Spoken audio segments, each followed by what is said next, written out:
अस्सलाम वालेकुम व्यूअर्स, क्या हाल है आप सबको। मेरी तरफ से रमज़ान के रोज़ों की और चांद रात की बहुत बहुत मुबारक हो। और हमारे वो सब बहन भाई जिन्होंने रोज़े रखे, इबादत की, नमाज़ें पढ़ी, कुरान पढ़ा, अल्लाह पाक उनको हर अल्लाह पाक उनको उनकी इबादत का अल्लाह पूरा पूरा सिला देगा इंशाल्लाह। अपना बहुत सा ख्याल रखिएगा, ईद की खुशियों में अपनी बड़ी केयर कीजिएगा।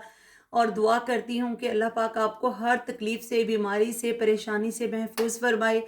आप भी अपनी बहुत सारी खुशियों में हमें याद रखिएगा और हमारे लिए भी दुआ कीजिएगा।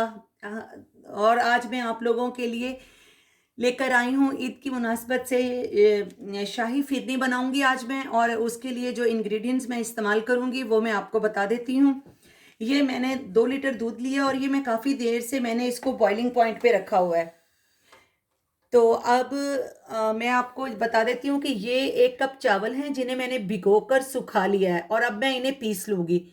ये मैं इस्तेमाल करूँगी पिस्ताशू, बादाम, अखरोट हैं ये मेरे पास, और काजू है, किशमिश है और चीनी है। आप अपनी पसंद के मुताबिक जो आपको ड्राई फ्रूट पसंद है आप इसमें इस्तेमाल कर सकते हैं।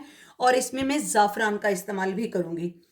तो अब हमने दूध हमारा गर्म हो चुका है। अब हम अपने चावलों को पीस लेते हैं और फिर आपको दिखाते हैं कि हम इसमें चावलों को का इस्तेमाल किस तरह करेंगे। जी, तो व्यूअर ये मैंने चावलों को अच्छी तरह से ग्राइंड कर लिया है और अब मैं इन्हें इनमें दूध मिक्स करके इनकी पेस्ट बना लूँगी। अगर हम इन्हें डायरेक्ट डालेंगे तो इसकी गुठलियाँ बन जाएंगी जो कि फिर उसमें हल होने बहुत मुश्किल हो जाती हैं। ये देखिए अब मैंने इसे में दूध शामिल कर लिया है और अब मैं इसी में ये 1 चम्मच टीस्पून के करीब इलायची पाउडर है जो मैं इसमें शामिल कर दूंगी।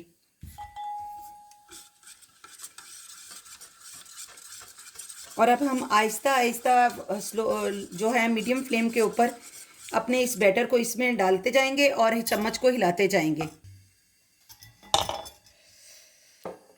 तो व्यूअर ये हम आहिस्ता आहिस्ता अपने जो है ये चावल इसमें शामिल करते जाएंगे और इसको हिलाते जाएंगे ताकि इसमें लम्स ना बने।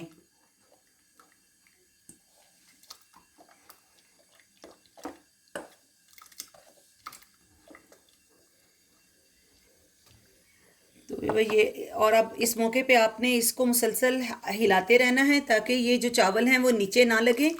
नीचे लगने से ये है कि इसमें फिर गुठलियाँ बन जाती हैं और फिर वो बहुत बुरी लगती हैं और वो फिर अच्छे से हल जो है ना वो हल भी नहीं होती।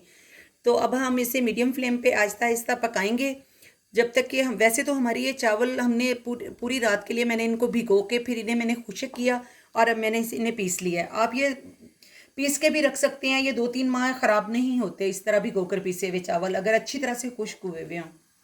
तो अब हमारी ये फिरनी जो है वो ऐसा हम स्लो फ्लेम पे इसको पकाते हैं और जैसे ही ये डन होने के करीब होगी तो फिर हम आपको दिखाएंगे कि ये हमारी जो है वो कहाँ तक पहुँची और फिर हम इसमें तब तक हम अपने ड्राई फ्रूट की कटिंग कर लेते हैं। जी, तो व्यूवर्स ये देखें, ये मैंने तकरीबन इसको पकते हुए 20 मिनट्स हो चुके हैं और ये माशाल्लाह से माशाल्लाह माशाल्लाह बहुत क्रीमी हो चुकी है और ये आपको काफ़ी थिक भी लग रही होगी। इसमें अभी हमने चीनी नहीं शामिल की। अब इस मौके पे मैं इसमें 1 कप चीनी शामिल करने लगी हूँ और साथ में ही मैं इसमें ये देखें, ये ज़ाफ़रान है जो चंद तारे मैंने लिए हैं, ये भी मैं पानी में थोड़ा सा इसको हल करके इसमें शामिल कर दूँगी। ज़ाफ़रान की खुशबू से ये बहुत इसकी जो है ज़ाफ़रान से इसकी खुशबू बहुत अच्छी आएगी और इसका कलर भी बहुत खूबसूरत हो जाएगा। वैसे तो मैंने इसके दूध को काफ़ी देर पकाया था, ये अपना कलर वैसे ही लाइट लाइट सा गोल्डन गोल्डन सा इसका हो चुका है।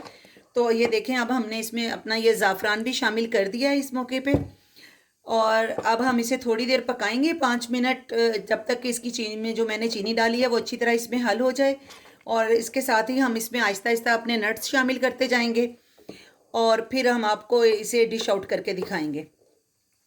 तो इसमें मैं इतना सा, ये देख लें, एक चुटकी, बड़ी वाली चुटकी जितना मैं इसमें नमक डालूंगी। मीठी चीज़ में थोड़ा सा जो नमक है वो इसके टेस्ट को बहुत ज़्यादा अच्छा कर देता है और जो है वो उसका जायका भी बहुत अच्छा हो जाता है। और मैं तो अपनी हर मीठी चीज़ में थोड़ा सा नमक ज़रूर शामिल करती हूँ, आप भी शामिल करके देखिएगा। और ये हमारे तमाम नट्स इसमें जा रहे हैं अब। और अब ये हमारी जो है वो 2 मिनट मैं इसको पकाकर फिर मैं इसे डिश आउट कर लूँगी। मैं अब आपसे मिलती हूँ इसे डिश आउट करने के बाद। वेलकम बैक प्यारे व्यूवर्स।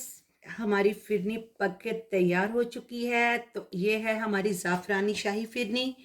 आप इसे ज़रूर ट्राई कीजिएगा और फिर मुझे कमेंट्स में बताइएगा कि आपको ये कैसी लगी। और अपना बहुत सा ख्याल रखिएगा। और इस ईद पर सबको सब जो जो भी हम बहन भाई एक दूसरे से नाराज़ हैं, सब एक दूसरे से प्यार से मिलिएगा, क्योंकि ज़िंदगी जो है ना वो खुशियों का नाम है। खुशियों के लिए ही बड़ी मुख्तसर है, तो इसमें हम दुख कहाँ से पालें।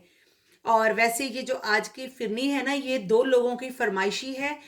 एक मेरा जो है वो भतीजा है, मेरा बेटा तैमूर इशफाक, और दूसरा मेरा बेटा अरहम अली, जिन्होंने पूरे रमज़ान के रोज़े रखे हैं। इसलिए ये आज की ये फिरनी उन दोनों के लिए मैंने के नाम की है। तो व्यूवर्स, आप मुझे कमेंट्स में इसके बारे में ज़रूर बताइएगा। आपको अगेन ईद मुबारक। और मेरे चैनल को सब्सक्राइब कीजिए, लाइक कीजिए, शेयर कीजिए और बेल आइकन को ज़रूर दबाइएगा। और मुझे इंस्टाग्राम पे भी ज़रूर फॉलो करें। अल्लाह हाफिज़। अपना बहुत सा ख्याल रखें।